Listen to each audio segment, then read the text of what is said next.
Hello everyone. Let us see question number 2. The rate of energy consumed in a electrical circuit is. This is 1 mark question. Option A, current.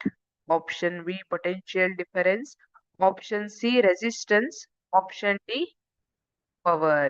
See, current is nothing but number of Coulomb charges per unit time. They are passing some unit area in unit is called as current, alva.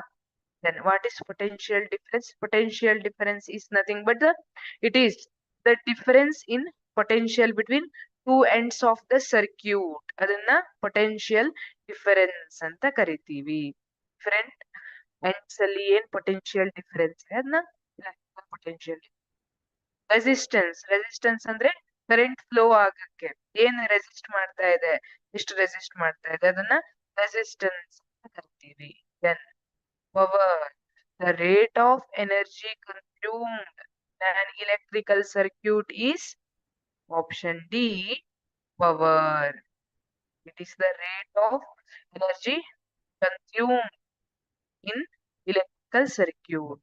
ಈಗ ನೀವು power ಅನ್ನ ಯಾವ್ದ್ರಲ್ಲಿ ಹೇಳಿರ್ತೀವಿ ನಾವು? Watt ಅಥವಾ power watt, capital ಅದರಲ್ಲಿ ಜಾಸ್ತಿ watt ಇದೆ ಅಂದ್ರೆ ಪವರ್ ಜಾಸ್ತಿ ಇದೆ ಅಂದ್ರೆ ಹೆಚ್ಚು ಎನರ್ಜಿ ಕೊಡ್ತಾ ಇದೆ ಅನ್ನೋ ಮೀನಿಂಗ್ ಬರುತ್ತೆ.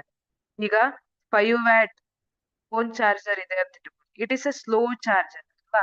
ಮತ್ತೆ 50 ವ್ಯಾಟ್ 20 ವ್ಯಾಟ್ 50 ಜಾಸ್ತಿ ಆಗೋಯ್ತು 20 ವ್ಯಾಟ್ ಫೋನ್ ಚಾರ್ಜರ್ ಇದೆ ಅಂದ್ರೆ ಅದು ಫಾಸ್ಟ್ ಚಾರ್ಜರ್. ಫಾಸ್ಟ್ ಚಾರ್ಜರ್ ಆತರ ಕಡಿಮೆ ಟೈಮ್ ಅಲ್ಲಿ ಜಾಸ್ತಿ ಎನರ್ಜಿ ಕೊಡುವಂತದ್ದು. ವಿತ್ ಇನ್ 1 ಸೆಕೆಂಡ್ ಇದು 20 ವ್ಯಾಟ್ ಅಂದ್ರೆ 20 ಜೂಲ್ ಕೊಟ್ಟಿರುತ್ತೆ. 5 ವ್ಯಾಟ್ ಅಂದ್ರೆ 5 ಜೂಲ್. ಇನ್ 1 ಸೆಕೆಂಡ್ ಅಲ್ಲಿ 5 ಜೂಲ್ ಕೊಟ್ಟಿರುತ್ತೆ. ಅದಕ್ಕೆ ಕಡಿಮೆ ಟೈಮ್ ಅಲ್ಲಿ ಜಾಸ್ತಿ ಚಾರ್ಜ್ ಆಗಿರುವಂತದ್ದು ಯಾವಾಗ 20 charger. So power is the rate of energy consumed in an electrical circuit ಅಂತ ಹೇಳ್ತೀವಿ.